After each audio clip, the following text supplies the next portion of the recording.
Welcome, artists, arters, and art appreciators to Ardor of Lore. This is the 6th video in my 12 Days of Toys Throughout December series where I create a new little model and post it every other day until Christmas. This is inspired by the 12 Days of Christmas, but is not explicitly Christmas themed and is instead focused on the one thing everyone following me can probably appreciate, which is toys.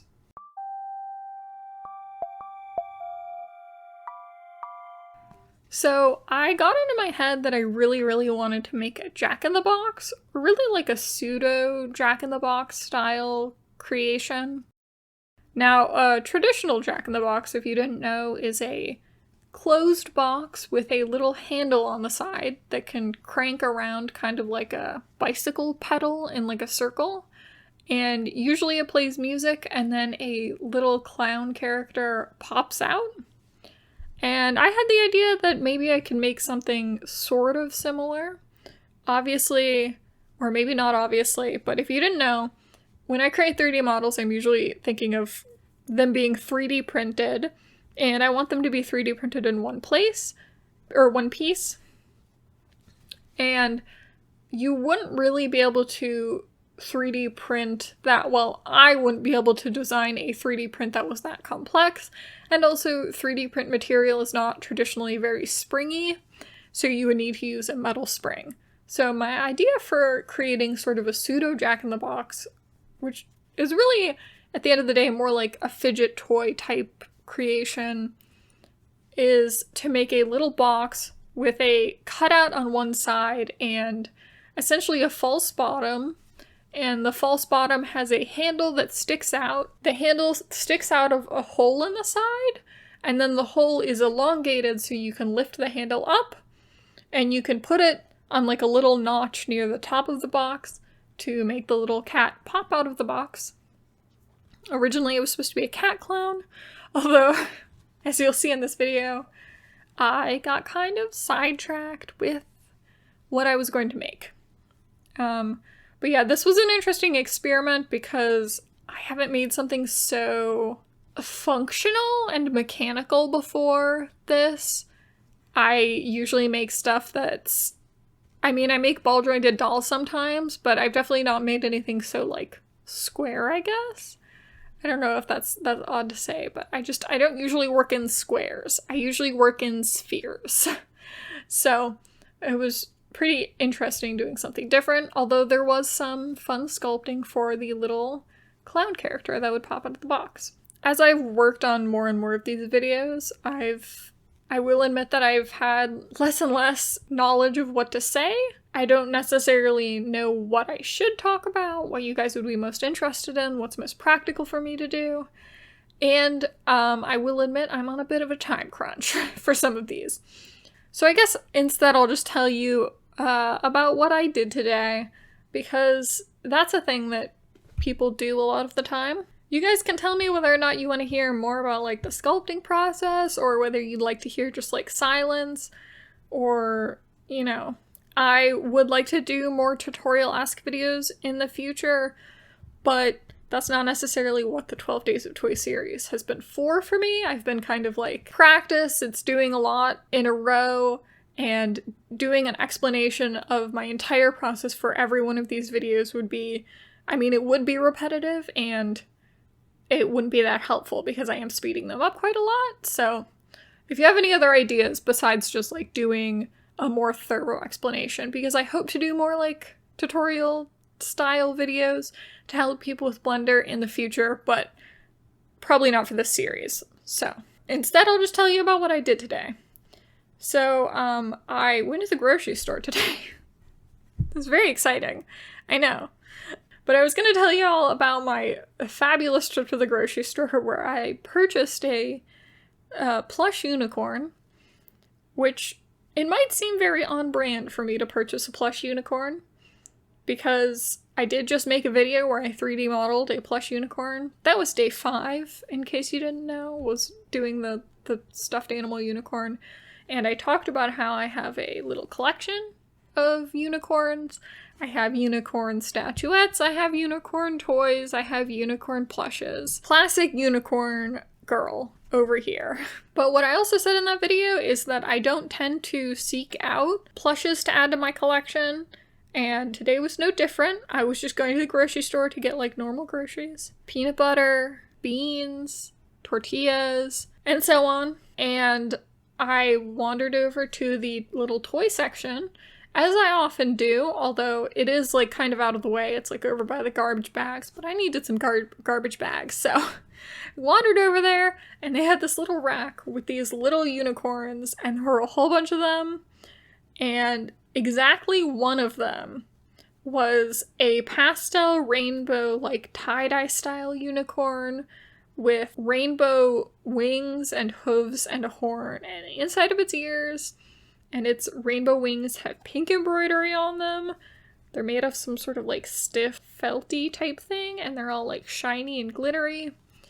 Its eyes are those like big, clear eyes that like all of the Beanie Boos have, and like normally I don't love this style, but I saw this little unicorn and its little smile and I really liked it. Also, it has like a little bow, and the bow is also rainbow. So, even though I don't generally buy new toys, as I mentioned in that video, and I don't really actively seek them out, I did buy it.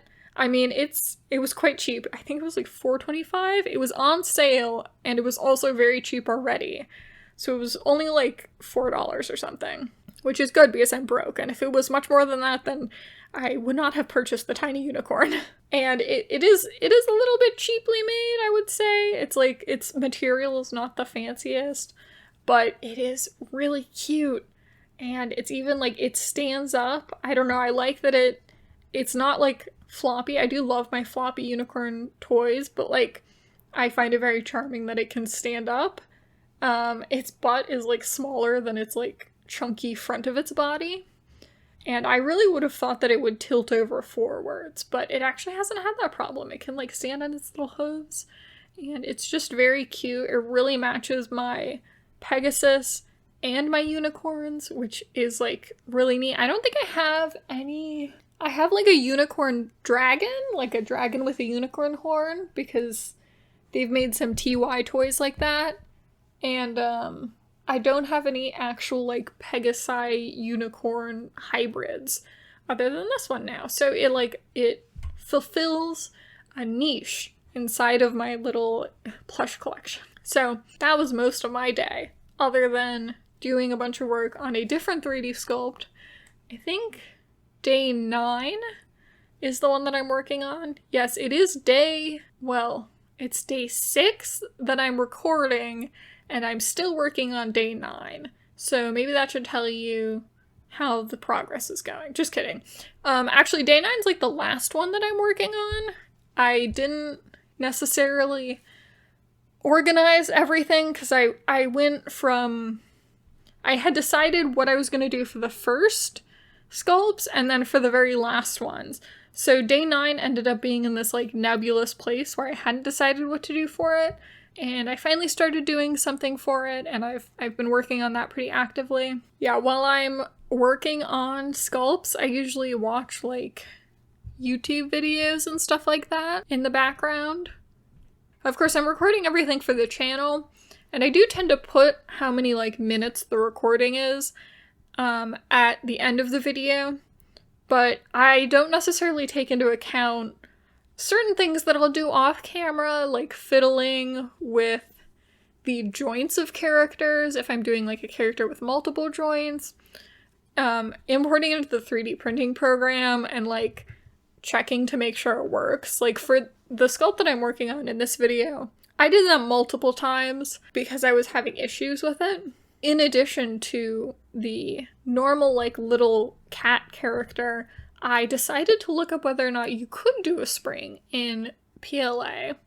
Now, mind you, a spring in PLA is not going to be as, it's not going to be particularly springy. It's not going to be particularly strong most of the time. There are PLAs that are flexible, but not so much this one. And I basically decided at the spur of the moment that I would make a version that could house a spring if someone wanted to, instead of the body. And that added like another hour of prototyping to this, most of which was not recorded because it really isn't that interesting. But I made like a platform with a little hole in it, so you could basically insert the spring and then insert the top of the spring into the head, and then you could have your little bobbly, semi-springy head pop out. Like I said, can't guarantee how flexible the spring would be, but people can make that choice as they want. The other thing that happened at the very end of this that I don't show on camera because, like I said, it was after the camera stopped rolling, was taking the head off of the body. And yes, at the beginning of the video I called this a cat, and then it turned into a dog. That's just what happened while I was sculpting. It just told me that it wanted to be a dog, and so now it's a dog. Anyways, I had to take the head off because I realized it would need a lot of support, and the problem was that it needs to be printed inside of the box because the little handle is going to be slightly bigger so that it doesn't like slide around. So it's essentially like the little handle goes through a hole that I'm going to make in the box and sticks out a little bit, but then the rest of it needs to be printed inside the box. What happened was the design that I originally made needed all of these supports, and the supports wouldn't fit inside the box really, and they would be really hard to get out, and you would risk breaking the figure and stuff. So instead, at the very end, I had to remove the head from the little doggy and just make it so you have to attach the head after the fact. I mean, this is the kind of thing you realize once you start prototyping and printing, is I just hadn't accounted for that.